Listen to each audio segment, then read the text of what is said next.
অনুপ্রেরণা আরেক নাম বিল্লাল ভাই। ভাইয়ের দিকে এখন বদনাম করার অভাব নাই। এই ধরনের ছন্দ ছন্দ ভিডিও আপনি যে বানাইছেন, বানায়া অনেক ভাইরাল হয়ে গেছে। এটা নিয়ে কিন্তু অনেকে ভাইরাল ভিডিও বানাচ্ছে, ইভেন আমিও বানাইছি। তো এটা নিয়ে কথা হইলো, আসলে ভাইয়ের ভিডিও অনেকে কপি করতেছেন, এটা ঠিক না।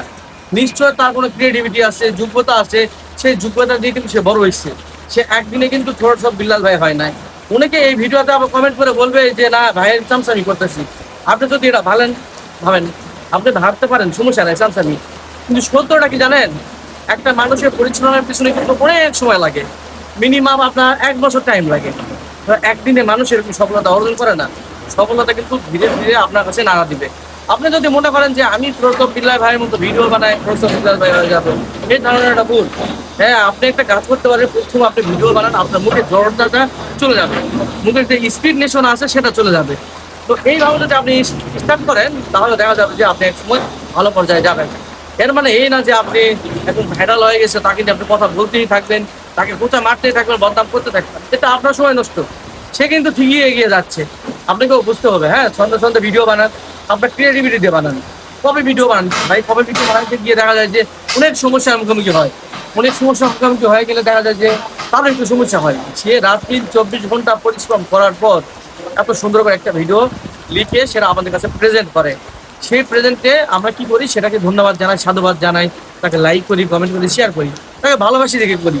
আপনারাই ভালোবাসবেন, একটা মানুষকে উপরে উঠাই দিবেন, আবার আপনারাই বদনাম করে তার অবস্থা খারাপ করে দিবেন। এটা কি আসলে ঠিক? কখনো ঠিক না। সোশ্যাল মিডিয়া একটা প্ল্যাটফর্ম, এখানে আলোচনা সমালোচনা সবকিছুই হবে। এই সব কিছু নিয়ে আপনাকে চলতে হবে। আমি মনে করি এই যে অনুপ্রেরণা ভিডিওগুলো বানাচ্ছেন, হ্যাঁ, তাকে নিয়ে বানানোর সমস্যা নেই, কিন্তু আপনার ক্রিয়েটিভিটি দিয়ে বানান, তাহলে তো আপনি পাবেন। এমন কাজ করেন না ভাই, আপনিও করেন, আপনার অনুপ্রেরণা সবাই হোক। একজন অনুপ্রেরণা নিয়ে পিয়ে পড়ে থাকলে, তার নিয়ে বদনাম করলে, তাকে খোঁচা মারলে, সে অনুপ্রেরণা আপনি হতে পারবেন না। অনেকেই দেখি বলতেছে অনুপ্রেরণা একদম বিল্লাল ভাই, তাকে যে চিনে না সে হলো আস্ত গাই। আপনারা বুঝতেই পারছেন কি এই ধরনের কথাগুলো বলতে পারে। অনেক রোস্টার আছে, রোস্টিং করে চেঞ্জ করেছে। একটা মানুষ হোটেল বয় থেকে যখন 15 লক্ষ টাকা আয় করে মাসে, এখন সেটা 43 লক্ষ টাকা 3 মাসে ইনকাম করছে, সে তার মনে কথাটা জানাইছে। এর মানে না যে আপনি এসে ডাইরেক্ট 3 লক্ষ টাকা ইনকাম, 43 লক্ষ টাকা ইনকাম করে নিলেন তার মতো করে। এটা কখনোই পসিবল না। এই পর্যন্ত আসতেও সময় লাগবে আপনার, অবশ্যই সময় লাগবে। আপনি যে কাজটা করবেন, আপনি চেষ্টা করতে থাকেন, আপনার মতো করে চেষ্টা করেন, দেখবেন একসময় আপনার সফলতা আপনার হাতে ধরা দিবে।